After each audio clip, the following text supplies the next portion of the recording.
You caught me. I live here at Ty's house. Just brushing my teeth in my bedroom. Sorry. Man, what a day, huh? Oh. Oh. Oh. Well, I'm glad you guys came. I'd like to talk to you about our lesson tonight. A quick recap of last week. The chapter we the chapter we read. Samuel is sleeping outside of the tabernacle where the Ark of the Covenant is kept. He hears a voice. He thinks it's Eli's. Turns out it's not. It's the voice of God. Totally scary. And God ends up telling him that he's going to kill Eli and his sons because they've been sinful, naughty. And so that's where we left off last week. This week, we're going to talk about two different battles that happened. And the span of what I'm going to be talking about is like 60 years. There's 60 years between what we talked about last week and what we'll be talking about tonight. The first thing is there are these two battles that occur during this time period. First one and the second one. So in the first one, the Israelites all get together and they come together and they're gonna go attack the Philistines. Philistines have been, Philistines are kind of like the man, and they've been keeping them down, if you know what I mean. And so they're going to rise up and go take on the man. And so they head out to do that. And they all go out to this battle, and they get swamped. The Israelites do, swamped. They end up, like 4,000 guys die in one day. And they can't imagine how that could happen. They're kind of shocked. And then they realize, wait a second. We never brought God. We left God back at home. Duh. That was dumb. So they run back and they get the Ark of the Covenant, which is just inside the tabernacle, the tent where Samuel had been sleeping all those years ago. No, not all those years ago. In the last chapter, pardon me.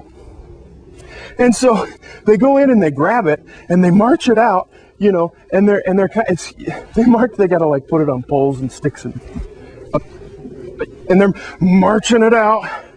Here we come with God. Hey, check it out, Philistines. We got God. I'd be worried if I were you. Right? And 30,000 Israelites die. One day. 30,000 of them gone. They can't imagine what happened. What? How did that happen? We brought God. We brought him with us here. Look, there's his ark. How? What happened? They don't get it. Well, the thing is they're treating God there like a good luck charm. I flunked that test because I didn't pray this morning. Duh. It's like they have no relationship with him whatsoever. They're not interested in what he thinks about them or who he is.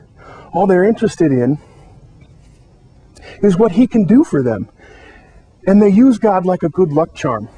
Now, about 20 years later, we're going to talk about the second battle. Remember, there were two battles, the first one and the second one.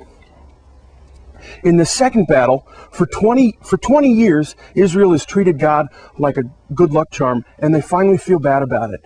And they say, we desire to return to God. We desire to get to know him again. Samuel, who's a grown man now, says to them, listen, if you really are serious about this, if you're really serious about coming back to God, let's all assemble at this place called Mizpah.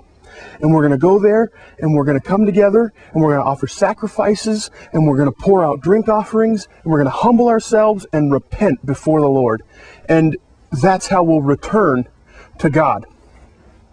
So they do that. Every single last one of the Israelites, men, women, children, old ladies, old men, all of them, grandpas, uncles, the really old guys who have to gum their bagels, have no teeth, old ladies, everybody, babies, all of them. You get it? Every single one. There's not a single person that's not there are at Mizpah. They're all at Mizpah.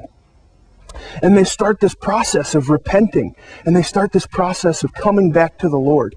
And they cry out before the Lord there, and they say as a people, we've sinned against you, Lord.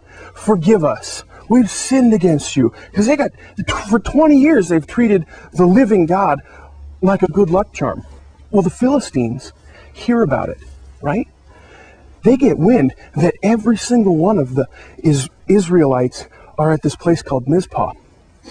Now, if you're a military strategist, this is what's known as a target of opportunity, right? They've got every single one of the Israelites in one spot at one time, and they're all sitting there praying. Dorks! What are they thinking? So the Philistines get their entire army together and go march on Mizpah. Well, the Israelites, of course, see them coming, because here come thousands of Philistines ready to slit their throats. And they say to Samuel, Samuel, what are we going to do? Save us. Pray to the Lord your God to deliver us from these Philistines. And so Samuel does. He continues making sacrifices. He continues making offerings. The people continue to pray.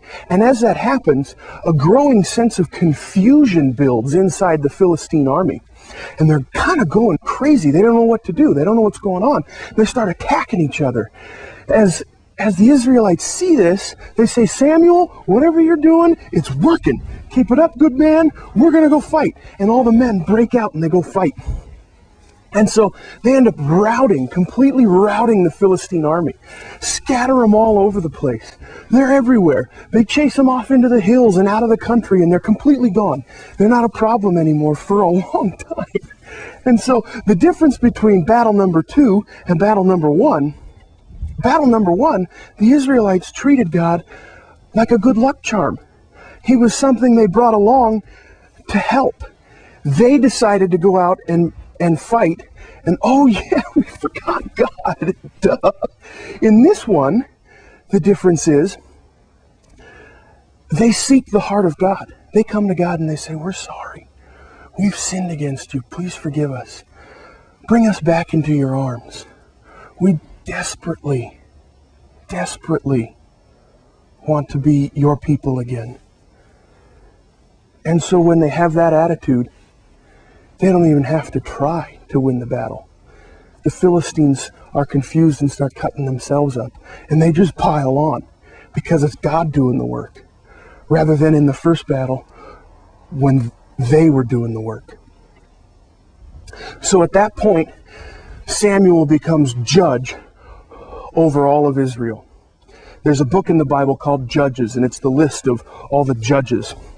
And what a judge was someone who represented God to the people. If people had a problem or a dispute, they would bring it before the judge, and the judge would seek the Lord's advice, and then he would administer justice.